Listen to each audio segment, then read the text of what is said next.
we talk about quitting. This gets to another chapter called No Plan B.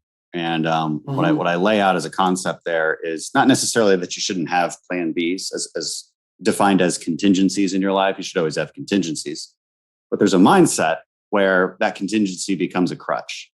And I talk about this in terms of SEAL training called BUDS, basic underwater demolition / SEAL training. That's the famous training that everybody's familiar with Hell Week and the boats on your heads, running miles and miles, getting wet and sandy and coming in and out of the cold Pacific Ocean. That's BUDS. And if you go into BUDS with any other idea than you will die before you quit, then you will probably quit, because the contingency is pretty obvious. It's warm coffee and donuts. If you just go ring the bell 3 times and you say you've quit, that's your plan B. You will reduce your suffering to a minimum if you do that. But if that is truly an option for you in your head, then you'll probably take it. Especially in the face of great adversity, which this training certainly is. Yeah. And so plan B doesn't mean don't have a backup plan. It does mean have a mindset where you're going to aim higher, where you're going to aim for your fundamental purpose. And quitting is a tricky word, because really, if you quit. Changing courses, as you mentioned, is not necessarily quitting. And I point out, you think you want to be an artist, and this has been your dream for God knows how long, but honestly, you suck at it. And that your talent just cannot catch up with your aspirations. And that's a reality. And if you move to something else, does that make you a quitter? I'm not sure. I'm not so sure it does. Yeah, exactly. Well, then that's just learning from experience, and I was thinking when you were talking about no plan B, I thought, oh yes, well, that's marriage, because the great psychologist Carl Jung, he thought, well, marriage has to be an unbreakable vow.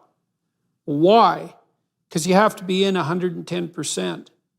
And if you have a backup plan, which is, well, if this doesn't work out, I can always find someone else. It's like when adversity comes, which it will, because you're bound together with this person for life, and life is adversity, then if you have this lurking way out, you're not going to do the work necessary to struggle through what you have to struggle through to continue to forge the relationship with your wife. And so we even know this, I would say, clinically in some real sense. So imagine there's 2 competing hypotheses. One is, well, you have to learn to be married, and maybe you should give it a trial run. And so before you get married, which is this full 110% commitment with no plan B, you live together. And then you learn if you're compatible, and if it works, you proceed to marriage. And in that case, if that theory is right, the people who lived together before they got married would be less likely to be divorced. But they're not. They're more likely to be divorced. Really? Absolutely. And I think the reason for that is... Because they were testing it out the whole time. Well, it's hard to say. That's one possibility, is that people more likely to get divorced are also more likely to live together, right? So they just don't have as much respect for the conventions. But the other possibility is, well, what are you saying when you live with someone? What are you really saying?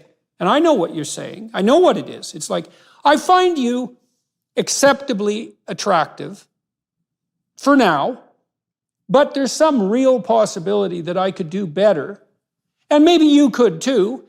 And if you'll allow me the possibility that I can trade up, I'll allow you that possibility. And in the meantime, we'll just exploit each other and see how it goes. It's like, well, how the hell are you going to forge a lasting relationship on that basis?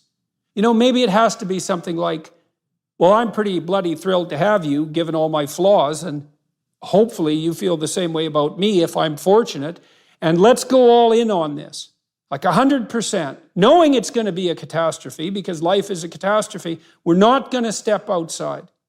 We're going to make the best of this, and we're going to swear to do that, because that'll give us the fortitude necessary to actually be desperate enough to make it work. And so that's no plan B, man. And it doesn't mean you should die if your marriage happens to, well, if your partner dies, for example. It doesn't mean you're obligated to end your life or anything like that. But there's lots of games you can't play if you're not all in.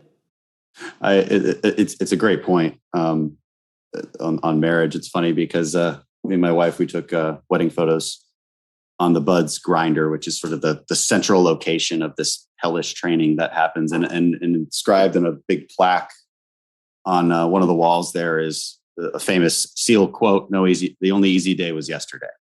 Right? And it's speaking to a major truth, I think, in combat and SEAL teams, which is don't rest on your laurels. Everything before you thought that was hard, just wait till what's next. And it's just mentally preparing you for it. And sort of tongue in cheek, we took a wedding photo in front of that sign because it maybe applies the same way. Well, it does apply in the same way. I mean, the thing about being married to someone is that you face the worst of life with them. Now, the best perhaps as well, and maybe that's dependent on how well you face the worst. But if you have a mistress, it's all parties and roses, at least in principle, because you don't have to do anything difficult with that person. You parse all the difficulty off to your poor wife, who has to bear the responsibility of the catastrophe of the children's lives and the domestic economy and the fact that she has to live with you and all the things that go along with that. So she has all that burden, and this other person is just a vacation. It's like, well, that's not a very good plan. And how in the world can you have to swear fealty to someone in order to abide by them when the catastrophes come to your door. And the thing is, man, the catastrophes are going to come to your door. And if you want to be alone and miserable when that happens, then I guess you're going to find out what that's like.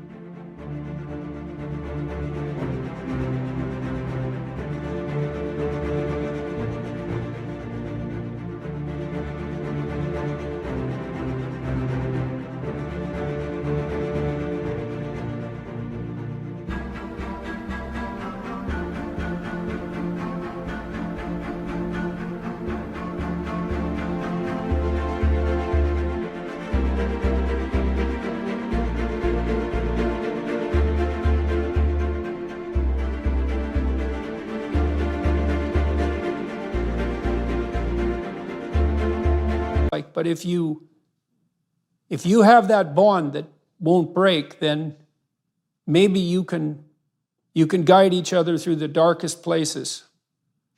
I'm going to read something else you said here, and this is very, very much worth stressing. Why duty, and how is that associated with happiness? Well, maybe we find our happiness in pursuing our highest duty. I was reading Exodus, did a seminar in Exodus in Miami last week, and I had great scholars there to help me walk through it. And one of the things that's very interesting about Exodus is that when God tells the pharaonic tyrant to free the Israelites, he always uses the same phrase, and you only ever hear half the phrase. He has Moses say, "Let my people go." Now you hear that phrase all the time, but you don't hear the second half of the phrase, which is repeated I think 9 times, one for each plague, perhaps 10 times, because there's actually 10 plagues. If you count the devastation of the firstborns, that's the 10th plague. God has Moses say, "Let my people go, that they may serve me in the wilderness." And that's really interesting, because it's not, and Dennis Prager pointed out that the word freedom isn't used once in the Exodus narrative. And it's because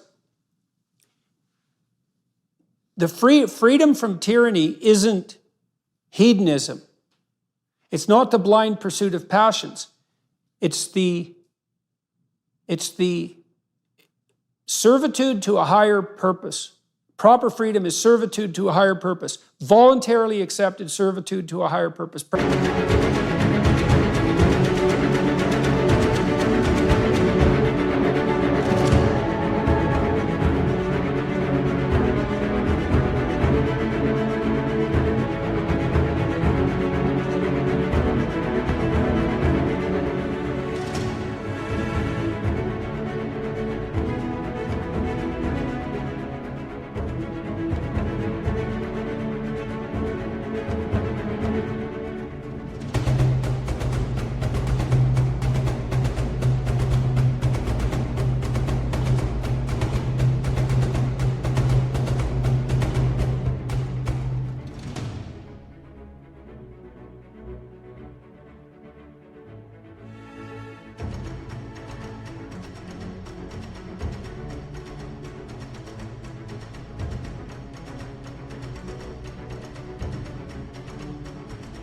perhaps the highest purpose, which is what God calls the Israelites to.